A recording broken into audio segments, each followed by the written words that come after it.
Hi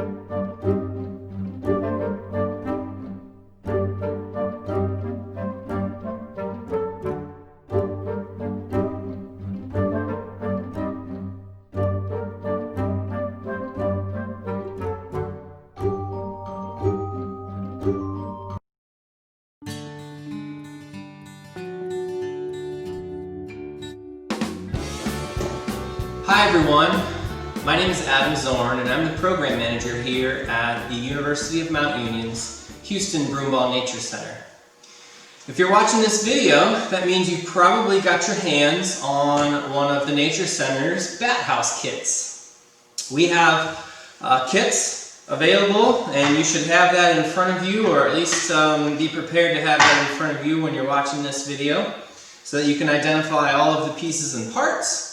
And then you'll see how we can put all of this together to construct a bat house.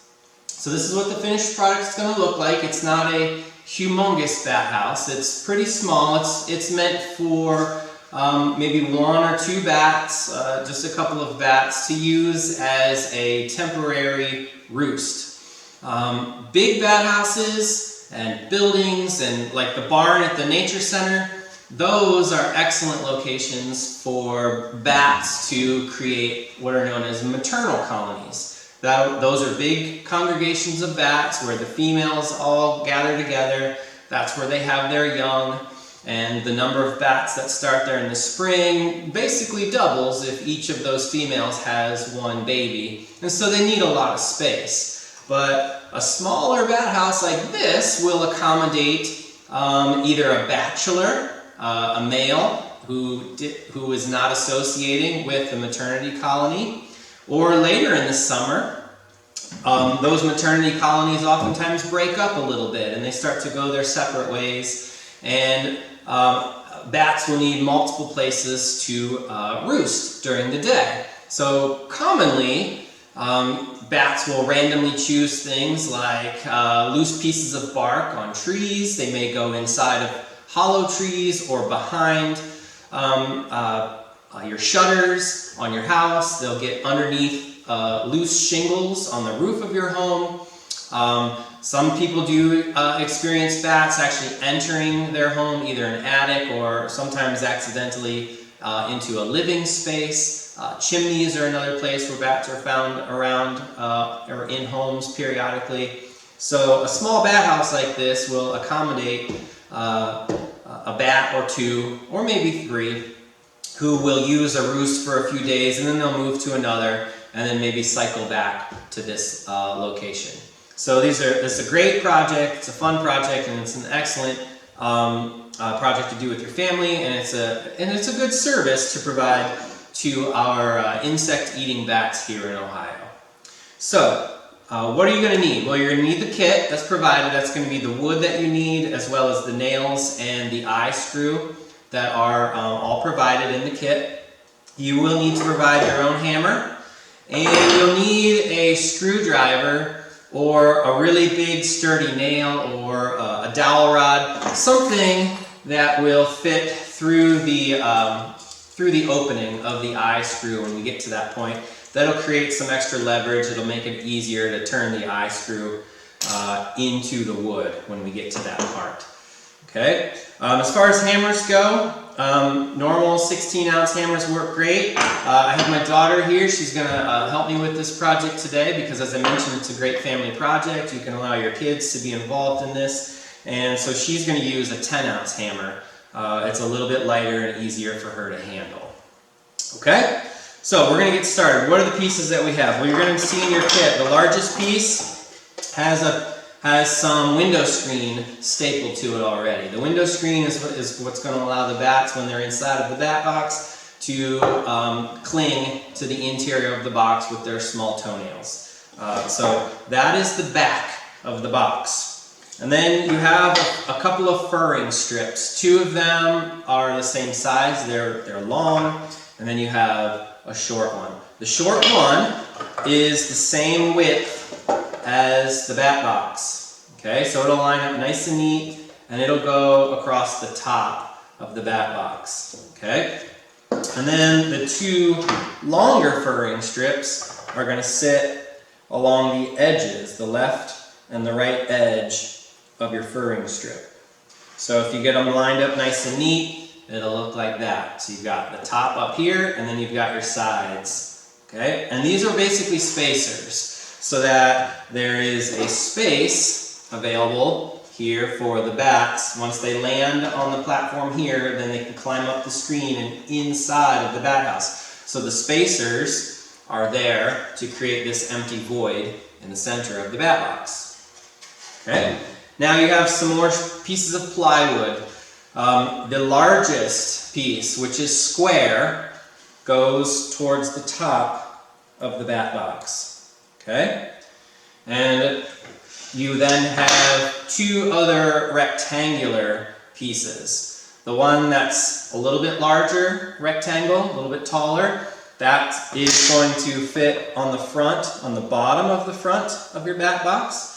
And so this smaller rectangular piece will be the roof of your bat house. So this piece will function as the roof on top. Okay? And this design is really easy to build because it's almost like building a sandwich. You've got the bottom bun, you've got your spacers that go in the center, and then you're going to put the top part on like another slice of bread on top of your sandwich, only it's going to be in two pieces. And if everything's lined up nice and neat, it'll leave this little gap here when we're finished, and that's important for some air circulation in the summertime. It can get really, really hot if the bats are way up here in the daytime with the sun shining on it. You know, heat rises. They can get a little too warm. So for their comfort, they can move down inside the bat box a little closer to this opening. If it gets really hot and uncomfortable, they can actually sit down here behind this smaller piece as well. So we need this for some air circulation in the bat box. So we want to make sure that we line everything up nice and neat with the bottom edge and the top edge. And if we do that right, there will be a gap right here on the bat house. And that's supposed to be there. Okay? So we're going to start hammering all of this together. All of the pieces have been pre-drilled. You may need to look closely, but I promise there are holes drilled in it. The largest piece that we're going to start with first has 4 holes drilled near the corners. Okay. The other front piece just has 2 holes nailed near the left and the right edge. And then the roof piece actually has 3 holes. The 2 on the outer edges are for your nails, and the one in the center is pre-drilled to help you get the eye screw into the bat house. And because we're using plywood, it's much easier if everything's pre-drilled. It'll go a lot easier. So what I'm going to do is we're going to start out by pre-nailing these pieces of wood. Okay, so I've got my spacers all set and organized, nice and neat, on top of the bottom piece. Okay, we're going to leave those there, and we're going to start by putting some nails into the 4 holes, and we're just going to get them started. So we're not going to hammer them all the way in because I don't want to hammer them into my table. You probably don't want to hammer them into your tabletop at home, or if you don't have a really sturdy tabletop like we have here, you may want to do this on the floor. Where you're not going to get so much bouncing and movement as you would on top of the table. So if you have a good sturdy workbench or a sturdy table at home, you can use that. If not, you could just get down on the ground out in the garage or in the driveway or on a sidewalk somewhere and put these together outside. Okay, so I'm going to start out by hammering the nails in here part way.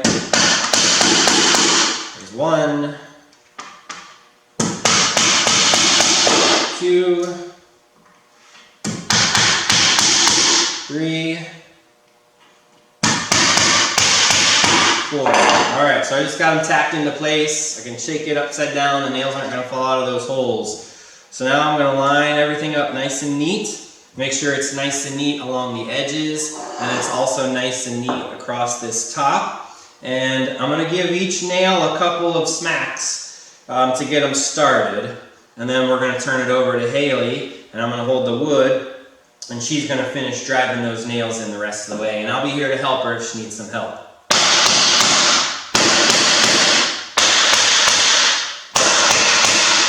Okay, so hitting it a couple more times just gets the nails set and started into the furring strips, the spacer strips down there in the bottom. And so now I'm going to keep my hands out of the way and I'm going to let her go for it. Come on, hit those in there, kiddo.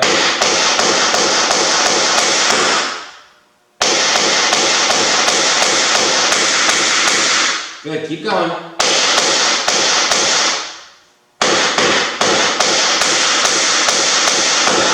Okay, hold your hammer back a little bit farther over here on the handle. You'll get a little more force. Okay, go ahead.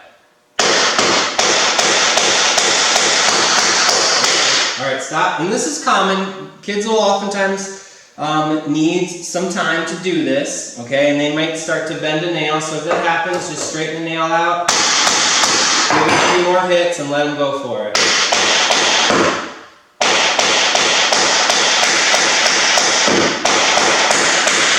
Okay, stop. Straighten it out. I'm just going to finish this off, okay? Because we don't want to break the nail off before it's all the way in. Okay. So go ahead and do the next one here.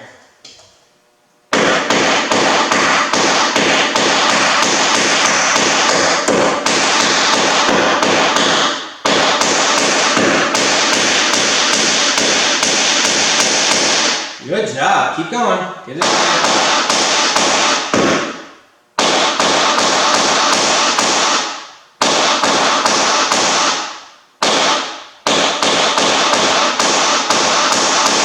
Okay, now you can see where she's at here. What happens when it gets through the furring strip, it hits the other layer of plywood. Sometimes it can really get difficult again, so I'll just finish this one off. There we go. All right, we're working together here. We're going to straighten this out, make sure everything's still lined up. Okay, go ahead and hit that one in.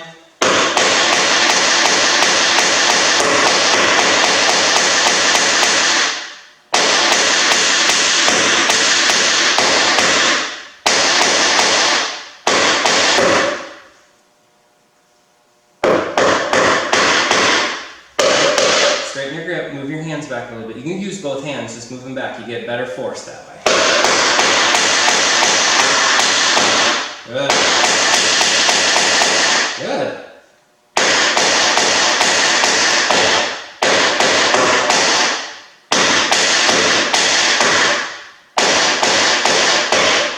All right, let me finish that one for you. Okay, we got another one here, number 4.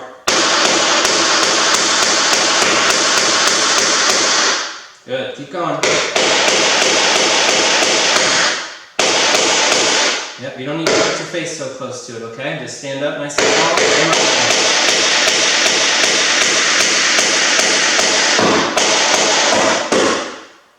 Keep going.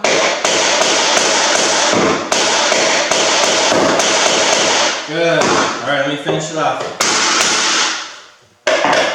We have more to do, right? We got more nails, I'm going to get tired out right now. Okay, so I'm going to make sure these are still straight, and I'm going to hammer this all the way in. Okay, so now we have our top piece on. And we're ready to add the bottom of the front. Okay, and remember, this is going to line up nice and neat with the bottom of the furring strips, with your spacers there. Okay, so I'm going to get these nails started in here again, and then we're going to work together to hammer them all the way in. So, starting the nails while they're flat on the tabletop. Here's nail number 1, nail number 2.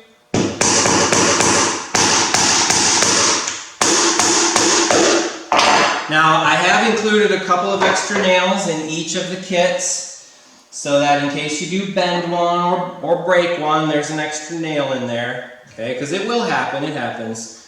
Even grown up to bend and break nails, so it'll happen when you're doing it together with your family, with your kids. Okay, everything's nice and neat. Okay, go to work.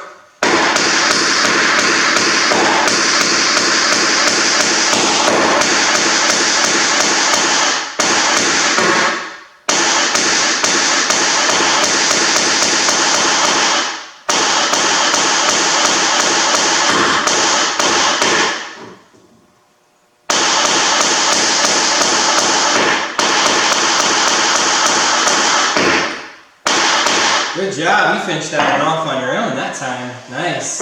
Let's do one more. Okay, stand up nice and tall when you're hammering. You don't have to hit the rock.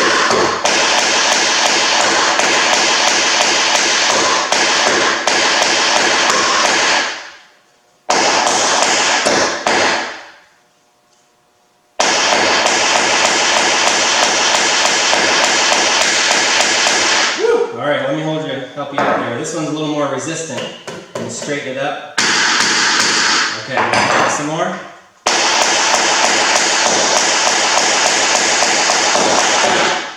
Good.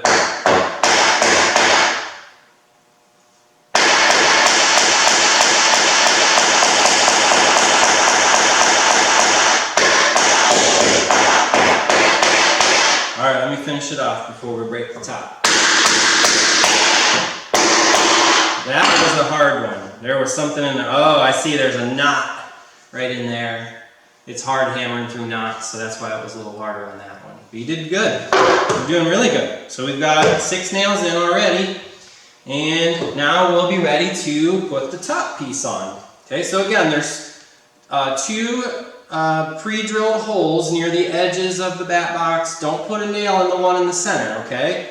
We're gonna start 2 nails along the sides of the box. Okay, leave the center hole empty until we're ready to put the eye screw in.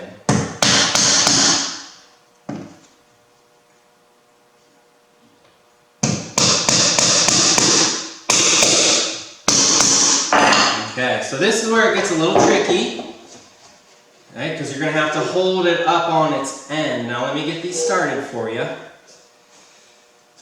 And make sure, this is something that's easily forgotten, make sure the overhang of the roof overhangs the front of your box. Don't accidentally put it on backwards. Okay, it looks cool if you wear your hat backwards sometimes. It's not going to be cool if you put the roof of your bat house on backwards, because then it won't fit up against a tree or up against your shed or wherever you decide to hang it later. Okay, so make sure the roof is facing forward in the correct direction. Okay, I'm going to get these started. And these nails typically go in a little easier because they're not going to hit any plywood. They're going to go right through the roof and then down into the furring strips. So they usually go in pretty easily. I'm going to get the other one started. Now, if your tabletop is too tall, Haley is standing on a chair right now. She's not really this tall in real life, are you?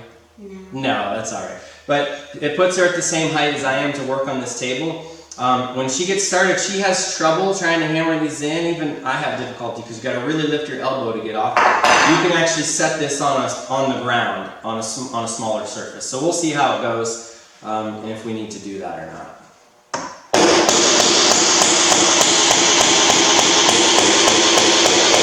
Okay, Haley, go ahead and give that a try. Hammer. Ooh, keep your finger out of the way. I want you to put your hand.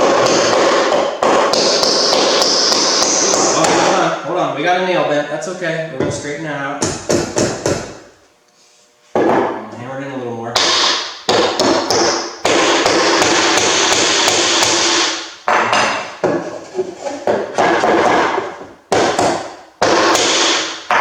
Even I bent that one a little bit. All right.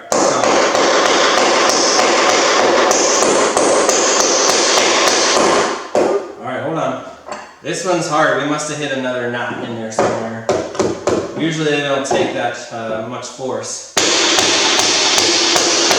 Alright, we got that one in before we bent it. Let's try this one. Maybe this one will slide in nice and easy. Yep, keep your hand down here. Alright, hold on. So if your child is bending these nails, because it's hard for them to lift their elbow and keep the hammer's got to go straight down on the head of the nail, because if we hit the nail at an angle like this, that's when it bends in one direction or the other. So straight down on top of it. See if you can do that. Lift your elbow up a little bit. There you go.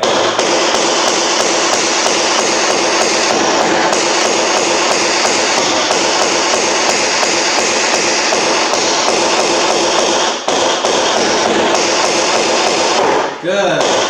That's going to hold much better. Good job, kiddo. All right. So all the hammering's done. Just in time, right? Is your arm tired now? Yeah, it's a few nails and it's kind of sore. It's a little sore. It's all right. We'll stretch it out, and we'll make sure it feels better later. Okay. So now we got our eye screw, and yeah, your hands might be sore too by the end of swinging that hammer. If you don't swing the hammer a lot, it does make your hands a little sore sometimes. All right. So you want to start this in here by hand. Again, if it's too tall, you can set it down on the edge of the tabletop and get it twisted in there by hand. You just got to get the threads to bite. Just get the first couple of threads. There we go. Now I've got it twisted in. Now I don't want to do the rest of this by hand. It's going to be too hard on my hand. So, yep, stick the screwdriver in the hole and then spin. There you go. We're going to spin it clockwise. And you're going to just turn, turn, turn using that handle. That's pretty easy, isn't it? Yeah, we're using leverage. Leverage using the screwdriver as a big handle. You're just going to keep twisting and turning all the way, at least until you don't see the threads anymore. Once the threads of the eye screw are all the way into the wood, then you're probably good to stop. You don't have to go all the way down until the actual round part of the eye of the screw. So a little bit farther there. A couple more turns. Okay. How about another half turn? Because we want the opening just like a little bit farther, a little bit farther. There we go, just like that. Okay? So the eye screw is, the opening is to the front of the box and to the back of the box. And that's going to be important because now this thing is going to be ready to hang up somewhere. You can hang it up while it's still natural, just like this. And the sun and the rain and all of the weather will slowly sort of make this look a little more natural over time. This wood will turn, brown and gray, and basically the look of weathered wood. If that's what you like, you can leave it just like that. This bat house will last many years without any attention to it, just like this when you're finished.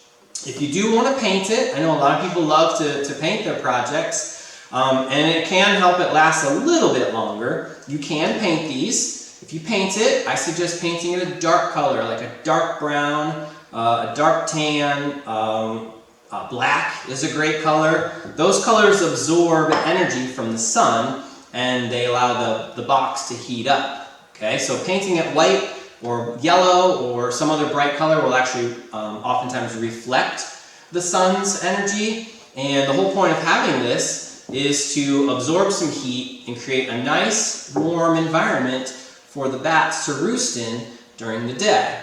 They conserve energy that way. So if they have a warm place to roost during the daytime, they don't burn a lot of energy maintaining their internal body temperature by speeding up their metabolism. Okay, so they're a mammal just like you and I, and they eat food just like you and I. And when we eat our food, our body metabolizes it and turns it into energy.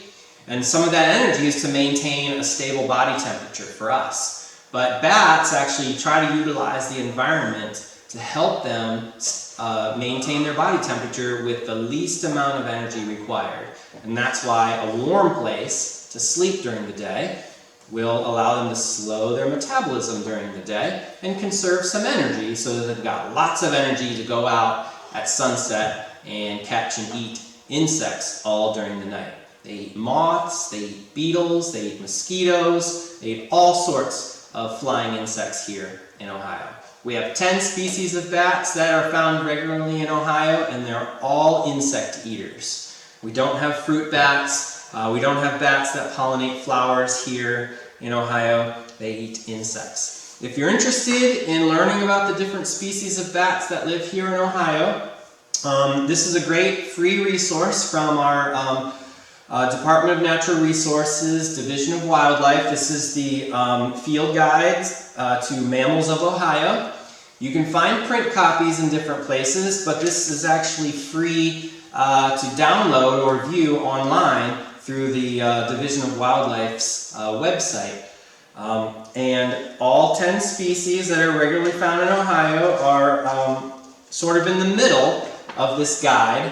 And so you can see pictures of each of the species. They all look somewhat similar to each other in the photographs. Many of our bats are brown, But we do have a red bat, and we have two species of bats that have silvery and gray colored hair on their body. And in addition to seeing an actual photograph of each species, but there's some really nice information about the bat, about its description and the types of habitats that it prefers, a little bit about its reproduction, and some fun facts. And then of course there's a range map that shows our state and where in the state you're likely to find that species of bat. Okay? Just as an addition to that, these bat boxes are most likely going to be used by either the big brown bat or the little brown bat. The big brown bat seems to be the most common species in our area right now. The little brown bat was, for many years, the most common species, but as you may know, they've had a lot of troubles, as all bats have, with a fungal infection, commonly referred to as white nose syndrome. And so there aren't as many little brown bats around as there used to be, but big brown bats seem to be doing okay. At least there's more of them than there are little brown bats. They look very similar. There's obviously a size difference based on the common names that we use, but we have this guide has some neat information about both of those really common species. And of course, the more endangered, threatened, or other species that are just happen to be less common, or at least less commonly encountered. Alright, so the last thing that we need to talk about is where to put your bat house. Now that it's finished, and whether you decided to paint it or not, doesn't matter. It's not going to be of any use, and it's not going to be of any help to the bats if we don't put it up somewhere. I know it's going to look like a really neat wall ornament, but make sure you put it somewhere outside where the bats can use it. That could be on the side of your house, near the peak or the roof of your house, underneath the eaves if you wanted to. You could also put it on a garage, a barn, or another type of outbuilding. You can also tack this or attach it to a tree. The most important thing to consider is that the front of the bat house gets sun exposure during the day. So no matter where you decide to hang this, it needs to be at least 10 feet off the ground, and it needs sun exposure. So you need a southeast, south, or southwest facing direction.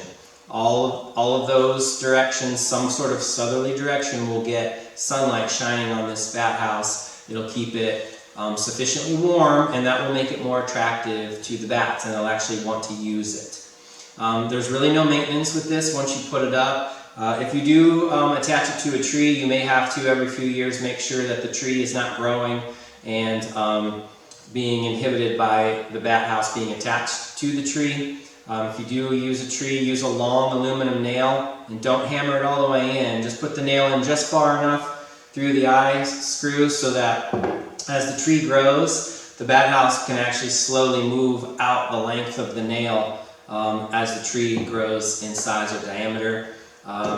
If you're going to put this on something like a building or even a utility pole, now not the utility poles that are in your front yard that have all of your electrical and cable lines on it, but if you have like your own utility pole in the back that has sort of like an area light that many properties have around here, you could put it on that.